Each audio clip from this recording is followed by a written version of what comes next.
Hi welcome to all. இன்னைக்கு 1 minute வீடியோல என்ன பார்க்க போறோம்ன்றத பார்ப்போம். பூசணி விதை வீட்டுல சும்மாவே கிடக்கு. அது என்ன பண்றதுன்னே தெரியல. என்ன பண்ணலாம்? என்ன பண்ணலாமா? அது சாப்பிடலாம். உங்களுக்கு தெரியாதா? சாப்பிடலாமா? அது சாப்பிடலாம். விதைக்க மட்டும் செய்ய முடியாது. இப்ப நீங்க பழத்துல இருந்து அந்த விதைய எடுத்தீங்கன்னா முளைக்க வச்சிடலாம். அதை நீங்க காய வச்சு எடுத்தீங்கன்னா ஒரு கிரீன் கலர்ல உங்களுக்கு ஒரு விதை கிடைக்கும். அந்த விதையை நீங்க சாப்பிடறதுனால உங்க உடம்புக்கு அவ்வளவு ஹெல்த்தியா இருக்கும். அதுல வந்து நிறைய சத்துக்கள் இருக்கு, தெரியுமா? சத்துக்கள் என்னன்னு முத சொல்லுங்க.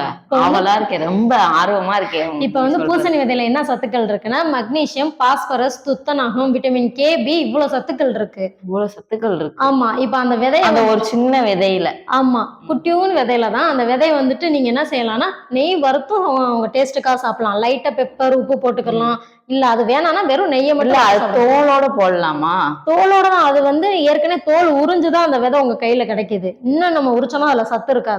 சும்மா நெய் மட்டும் வறுத்துட்டு போட்டா போதும். அது மட்டும் கிடையாது, நான் சொல்ற இந்த சத்துல மக்னீசியம்ன்ற ஒரு சத்து சொல்றேன்ல, அது வந்து நம்ம சாப்பிடறதுனால நம்ம ரத்த அழுத்தத்தை கண்ட்ரோல் பண்ணி இதயத்தையும் ரொம்ப ஆரோக்கியமா வச்சுக்கிறோம். இப்ப வந்து இந்த பூசணி விதையில வந்து நிறைய நார் சத்து இருக்கு. அதனால நம்ம கெட்ட கொழுப்பையும் கரைச்சு வெயிட் லாஸ் பண்றதுக்கு ரொம்ப ஹெல்ப்ஃபுல்லா இருக்கு. நீங்களும் வெயிட் லாஸ் பண்ணலாம், நானும் பண்ணலாம். இப்ப வந்து மக்னீசியம், பாஸ்பரஸ், தாது உப்புகள் அதிகமா இருக்கிறதுனால நம்ம எலும்பையும் வலிமையாக்கிறதுக்கு ரொம்ப உதவியா இருக்கு. இப்ப இந்த விதை வந்து நம்ம சாப்பிடறதுனால தூக்கம் இல்லாம நிறைய பேரை தவிப்பாங்கல்ல, இந்த விதை தொடர்ந்து அவங்க டெய்லி எடுத்துக்கிட்டாங்கன்னா தூக்கமும் நல்லா வரும். அதே மாதிரி நம்ம ஹார்மோன் சுரக்கவும் ரொம்ப ஹெல்ப்ஃபுல்லா இருக்கும். இப்ப இந்த துத்தநாகம்னு ஒரு சத்து சொன்னேன்ல, அந்த துத்தநாகம் மூலியமா நம்ம அதிகமா எடுத்துக்கிறதுனால நோய் எதிர்ப்பு சக்தியை நமக்கு அதிகரிச்சு கொடுக்கும். குடல் புண்ணையும் ஆத்தும். இப்ப பெண்கள் கர்ப்ப காலத்துல பாத்தீங்கன்னா பிசிஓடி நிறைய சொல்லுவாங்க, பிரச்சனைகள். அவங்களும் இதை சாப்பிடலாம். கன்ஃபார்மா அவங்க சாப்பிடலாம். அதை சாப்பிட்டாங்கன்னா அவங்களுக்கு பிசிஓடியை வந்து எடுத்து கொடுத்துரும். அப்புறம் கரு வளர்ச்சிக்கு எல்லாத்துக்கும் அவங்களுக்கு ரொம்ப ஹெல்ப்ஃபுல்லாவே இருக்கும். இப்ப பெண்களுக்கு பாத்தீங்கன்னா அதிகமா மார்பக புற்றுநோய் வருது. இந்த விதையை தொடர்ந்து அவங்க எடுத்துக்கிட்டாங்கன்னா, இதோட இன்னும் ஒரு 2-3 விதை, சூரியகாந்தி விதை அப்படின்னு சொல்லி ஒரு 4-5 விதையை சேர்த்து எடுத்துக்கிட்டாங்கன்னா மார்பக புற்றுநோயை தொடர்ந்து அப்படியே அழிச்சிடும். அவங்களுக்கு புற்றுநோயே வராது.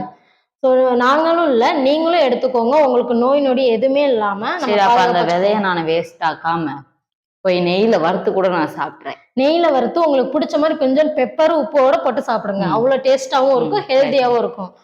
நீங்களும் எடுத்துக்கோங்க. எங்க 1 மினிட் வீடியோவுக்கு நீங்க சப்ஸ்கிரைப் பண்ணிட்டு லைக் பண்ணுங்க, ஷேர் பண்ணுங்க, கமெண்ட் பண்ணுங்க. தேங்க்யூ. தேங்க்யூ.